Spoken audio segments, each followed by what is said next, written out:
Bonjour à tous! Aujourd'hui, nous nous réjouissons de vous retrouver pour échanger autour des métiers interdits. Et chose promise, chose due, nous sommes ici pour vous expliquer tout ce qu'il faut savoir depuis l'adoption de la proposition de loi jusqu'à la fin effective de ces discriminations au travail fondées sur l'état de santé.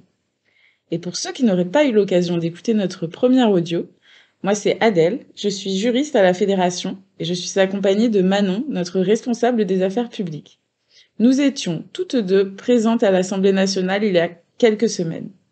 Eh oui, le 25 novembre dernier, les députés étaient réunis en séance publique pour voter la proposition de loi concernant les restrictions d'accès à certains emplois en raison de l'état de santé. Le texte a été adopté à l'unanimité des voix. Il a depuis été promulgué au journal officiel, c'est-à-dire qu'il fait désormais partie de notre ordre juridique. C'est vrai.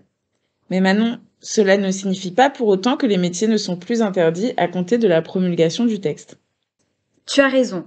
Ce qu'il faut comprendre, c'est que le texte est constitué de 2 articles. Le premier prévoit la création, pour une durée de 3 ans, d'un comité d'évaluation des textes encadrant l'accès au marché du travail des personnes atteintes de maladies chroniques. Le texte indique que ce comité vise à favoriser l'égal accès au marché du travail et aux formations professionnelles de toute personne, quel que soit son état de santé. Il veille à ce que les personnes atteintes de maladies chroniques aient, en l'absence de motifs impérieux de sécurité et de risque pour leur santé, accès à toutes les professions. C'est ça.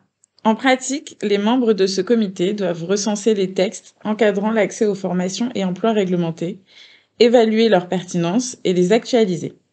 Et comme l'explique l'article 2, l'actualisation des textes devra prévoir une analyse proportionnée aux risques particuliers pour la santé et la sécurité de la personne ou des tiers dans l'exercice des fonctions accessibles. Cette analyse individuelle devra tenir compte des traitements dont bénéficie la personne. Oui, et dernière subtilité, cet article 2 entrera en vigueur au plus tard le 1er décembre 2022. Le combat n'est donc pas encore terminé. C'est vrai. Et d'ailleurs, les conclusions de la mission IGAS dont nous vous parlions la dernière fois devraient être publiées très prochainement. Le ministère du Travail, avec qui nous avons pu échanger, nous le confirmait en nous indiquant aussi que le décret pour la constitution du comité interministériel devrait être publié sous peu. Et ces conclusions seront précieuses. Elles permettront de nourrir les travaux du comité interministériel. Parmi ces missions, l'IGAS conseille effectivement les pouvoirs publics, notamment pour la conduite des réformes. Mais Manon, dis-nous en plus sur l'ordonnance du 25 novembre 2020 portant diverses mesures en matière de santé et de famille dans la fonction publique. Ça vaut le coup d'en parler pour être parfaitement exhaustif. C'est vrai. Cette ordonnance, sous l'égide du ministère de la fonction publique, lève l'interdiction générale d'accès à la fonction publique en raison de l'état de santé. D'ici à novembre prochain, tous les ministères concernés devront ainsi réviser les textes prévoyant les restrictions. Le ministère nous confirmait très récemment que les travaux étaient en bonne voie et nous y veillerons. Merci Manon.